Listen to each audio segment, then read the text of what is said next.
Hello बच्चों, last video हमने देखा था कॉलिगेटिव प्रॉपर्टीज क्या होती है। तो लास्ट टाइम हमने देखा था कॉलिगेटिव प्रॉपर्टीज। कॉलिगेटिव प्रॉपर्टीज में हमने एक तो सबसे पढ़ा था relative lowering in vapour pressure,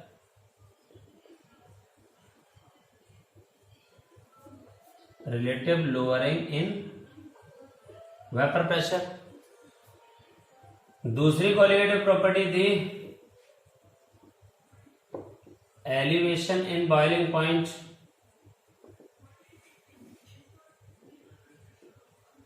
तीसरी कॉलिगेटिव प्रॉपर्टी होती है डिप्रेशन इन फ्रीजिंग पॉइंट। और लास्ट होती है ऑस्मोटिक प्रेशर। ये चार कॉलिगेटिव प्रॉपर्टीज होती हैं जिनके बारे में हम लोग स्टडी कर रहे हैं। ठीक है, अब इसमें relative lowering in vapour pressure, routes law for volatile, for non volatile solutes, सबके लिए हम लोग पढ़ चुके हैं। आज हम जो स्टार्ट करेंगे वो है अपना एलिवेशन इन बॉइलिंग पॉइंट। ठीक है, चलिए देखते हैं elevation in boiling point.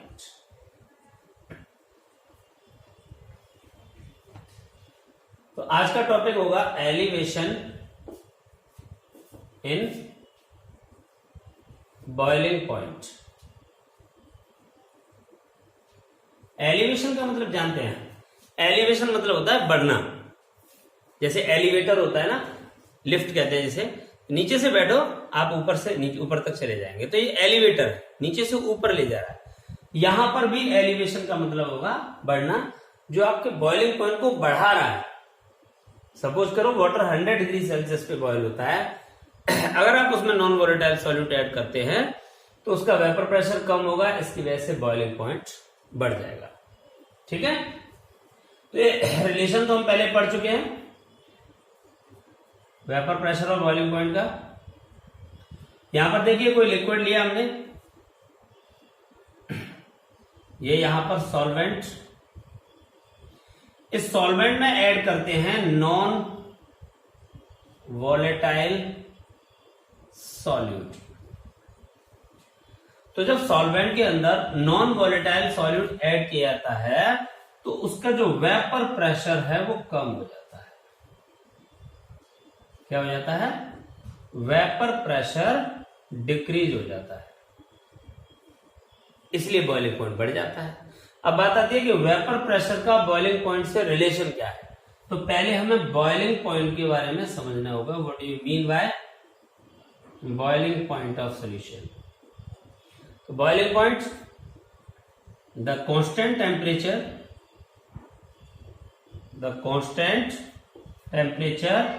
Eight which vapour pressure of liquid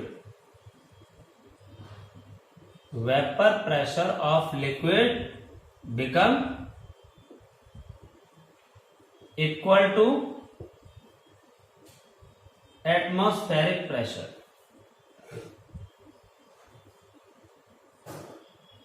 मतलब बॉइलिंग पॉइंट वो कांस्टेंट टेम्परेचर होता है जिस पर किसी लिक्विड का बॉइलिंग पॉइंट, किसी लिक्विड का वेपर प्रेशर एटमॉस्फेरिक प्रेशर के बराबर हो जाता है, उसको कहते हैं हम बॉइलिंग पॉइंट। अब यहां पर मैं बता रहा हूं आपको कि जब नॉन वॉलेटाइल सॉल्यूट ऐड किया जाता है तो नॉन वॉलेटाइल सॉल्यूट ऐड करने से वेपर प्रेशर कम हो जाता है। जब वेपर प्रेशर कम हो जाएगा तो उसका बॉइलिंग पॉइंट बढ़ जाएगा। क्यों बढ़ जाएगा, इस बात को समझते हैं। ठीक है, तो ये चीज तो क्लियर है। यहाँ पे आपको बॉइलिंग पॉइंट की डेफिनेशन सबको अच्छे से याद होनी चाहिए। The constant temperature at which vapour pressure of liquid become equal to atmospheric pressure is called boiling point. ठीक है, अब क्या है, यहां पर मैंने बताया आपको कि ये सॉल्वेंट में नॉन वॉलेटाइल सॉल्यूट ऐड किया। तो जब हमने सॉल्यूट ऐड नहीं किया था तब तक हमारे पास ओनली सॉल्वेंट था। सारे सॉल्वेंट पार्टिकल वेपर फेज में जाने के लिए रेडी थे। Now we have added non volatile solute in the solvent. In this case some of the solvent particle displaced by the non volatile solute particles. Now number of particles goes to the vapour phase decreases. पहले हमारे पास only solvent था, सारे particle vapour phase में जा रहे थे। अब solvent और सॉल्यूट दोनों के पार्टिकल्स होंगे, क्योंकि सॉल्यूशन तो पूरा ही सॉल्यूट सॉल्वेंट दोनों को मेंटेन करके रह रहा है। तो अब जो सॉल्यूट पार्टिकल्स हैं वो वेपर फेज में नहीं जा रहे, ओनली सॉल्वेंट पार्टिकल्स जा रहे हैं। इट मींस क्या हुआ, number of particles enter into the vapour phase decreases. अब ये पार्टिकल वेपर फेज में जाएंगे, वो डिक्रीज हो जाएंगे, तो जब ये लौट के आएंगे तो लिक्विड की सरफेस पे प्रेशर एक्सर्ट करेंगे, जिसको हम कहते हैं वेपर प्रेशर। ठीक है ना। तो सॉल्वेंट में नॉन वोलेटाइल सॉल्यूट ऐड करने से उसका वेपर प्रेशर कम हो जाएगा। इसलिए क्या होगा, इस वेपर प्रेशर को अगेन एटमॉस्फेरिक प्रेशर के बराबर लाने के लिए आपको एक्स्ट्रा हीट करना पड़ेगा, जिसे हम कहते हैं एलिवेशन इन बॉइलिंग पॉइंट। ठीक है। सपोज करो हमारे पास जो सॉल्वेंट है उसका वेपर प्रेशर है 100 mmHg। जब हमने नॉन वोलेटाइल सॉल्यूट को ऐड कर दिया तो सॉल्यूशन बन गया। सॉल्यूशन का वेपर प्रेशर हो गया 80 mmHg, क्योंकि नॉन वोलेटाइल सॉल्यूट ऐड करने से कुछ वेपर प्रेशर कम हो जाएगा, तो ये 80 हो गया। अब इस 80 को अगेन आपको 100 तक लाना है, तो एक्स्ट्रा हीट करना पड़ेगा। जितना आप एक्स्ट्रा हीट करोगे उतना बॉइलिंग पॉइंट इसका एलिवेट हो जाएगा, जिसे हम कहेंगे एलिवेशन इन बॉइलिंग पॉइंट। तो सपोज करो जब सॉल्वेंट का वेपर प्रेशर 100 mmHg है, तो उसका जो बॉइलिंग पॉइंट है वो सपोज करो 100 डिग्री सेल्सियस है।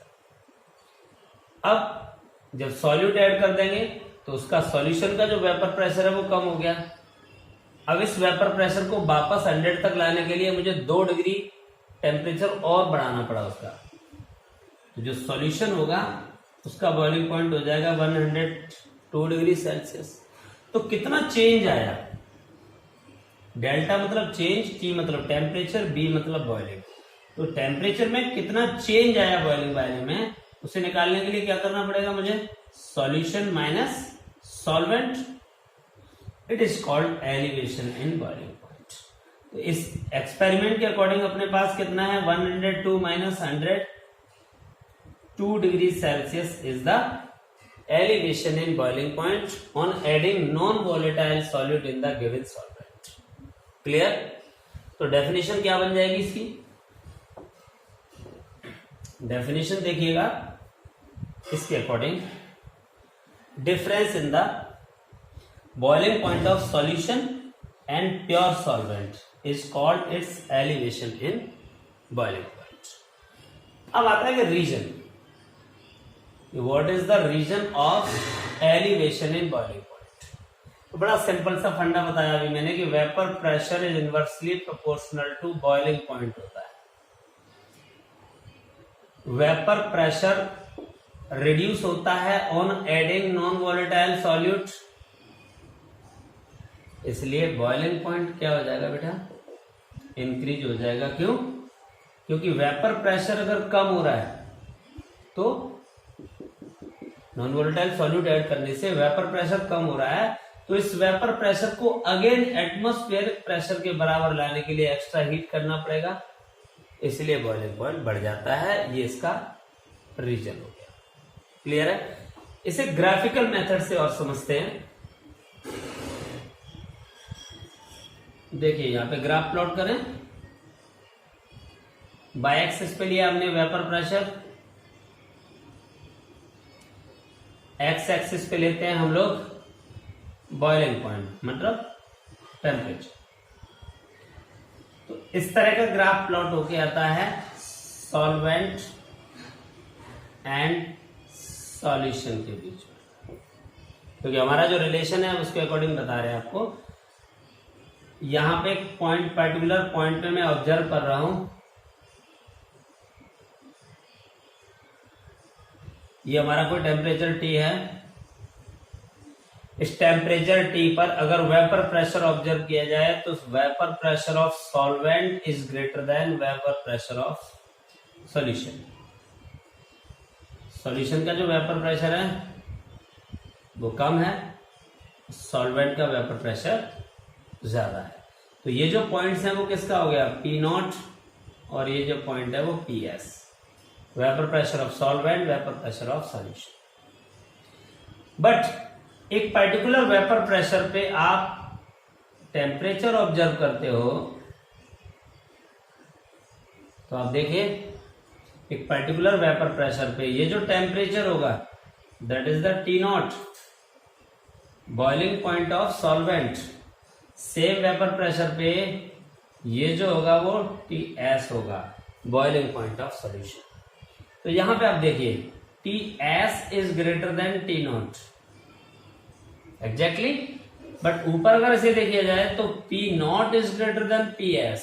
It means vapour pressure of solvent is greater than solution while boiling point of solution is greater than boiling point of solvent. It is the relation between vapor pressure and boiling point of the solvent and solution. Okay? चलिए आगे बढ़ते हैं। Now relation between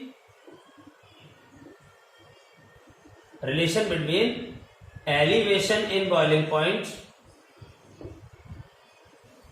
elevation in boiling point and molality, molality।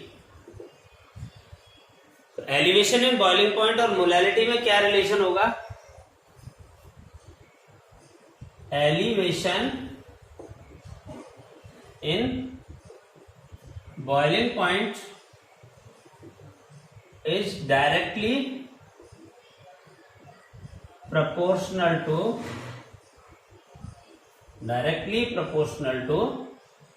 molality of the solution, molality of the solution। कई बार ये question पूछ लिया था कि why it is necessary to find out the relation between elevation in boiling point and molality, why we should not calculate relation between molarity। Molarity को क्यों नहीं लेते, मोलैलिटी क्यों लेते हैं, because it is the temperature related phenomena and molarity decrease on increase in temperature.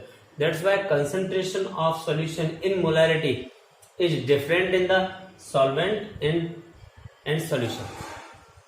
Eight different temperature it show different value of molarity, but molality and mole fraction these are the two concentration which depend upon the mass, that's why they are not depend upon the temperature.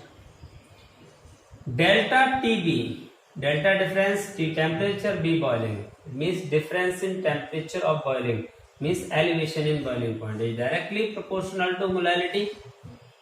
Delta TB equal to KB molality, okay, it is the relation। delta TB, delta TV क्या चीज है ये है बेटा elevation in boiling point, मतलब TS minus T0। TS boiling point of solution, T0 boiling point of solvent. KV exactly it is constant. M molality, molality means molal, elevation in boiling point means elevation, exactly constant is that। तो क्या बन गया इसका नाम, molal elevation constant. Basically इसका name होता है एबिलोस्कोपिक constant, एबिलोस्कोपिक constant. कई बार एग्जाम में इसका यूनिट पूछा जाता है। तो ये आपका ये टर्म हो गया।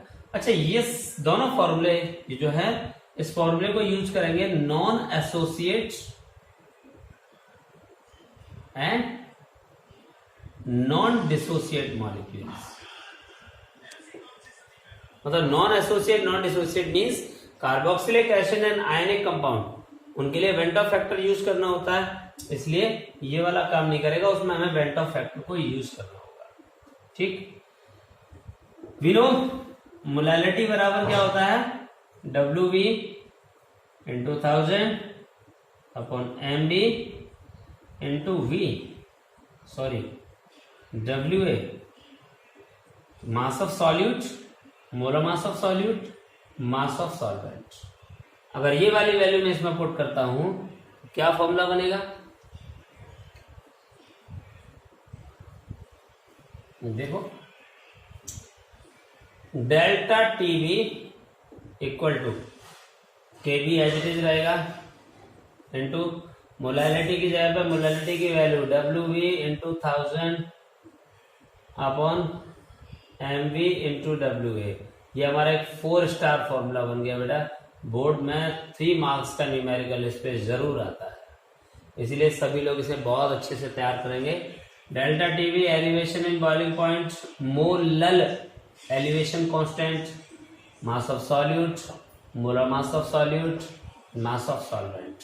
It is also for the non associate and non dissociate. Okay, अगर कोई आयनिक कंपाउंड है आपके क्वेश्चन में या कोई कार्बोक्सिलिक है, उस केस में आपको वेंट ऑफ फैक्टर भी यूज करना होगा।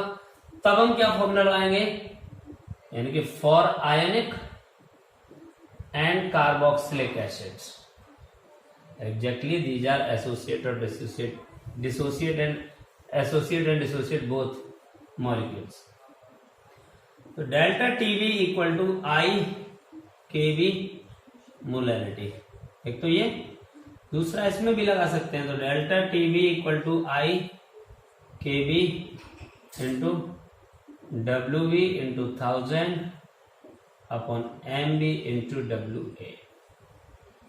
ये फॉर्मूला आएगा आपका एलिवेशन इन बॉइलिंग पॉइंट पे न्यूमेरिकल सॉल्व करने के लिए। तो आई यहां पे क्या है अपना वेंट ऑफ फैक्टर।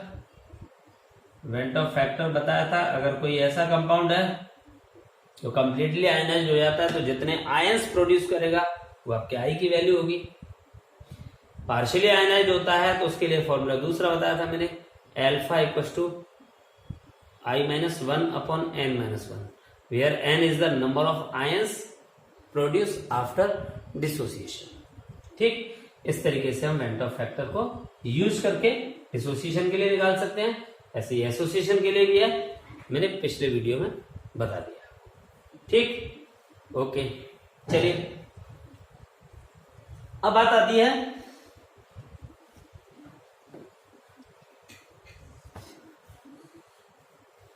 KB, मतलब molal elevation constant,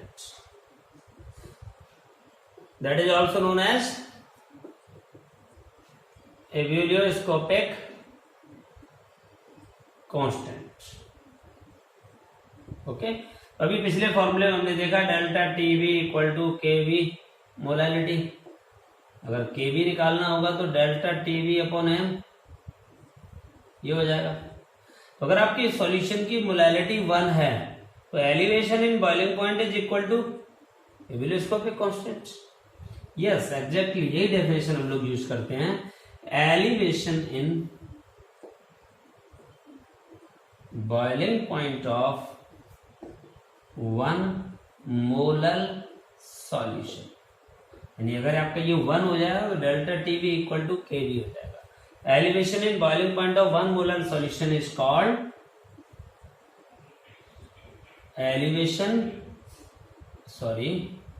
molar elevation constant. अच्छा, यूनिट निकाल लेते हैं, लिख तो यहां पे देंगे लेकिन समझ लीजिए। टेम्परेचर के लिए केल्विन, मोलैलिटी होता है मोल पर केजी, ये तो कैपिटल के स्मॉल के, ये हो जाएगा capital kilogram, small kelvin kilogram, mole नीचे से ऊपर जाएगा, mole inverse. It is the unit of ebullioscopic constant. ठीक है, अगले वीडियो में देखेंगे हम लोग molar depression constant and depression in freezing point of the solution. जय हिंद, जय भारत।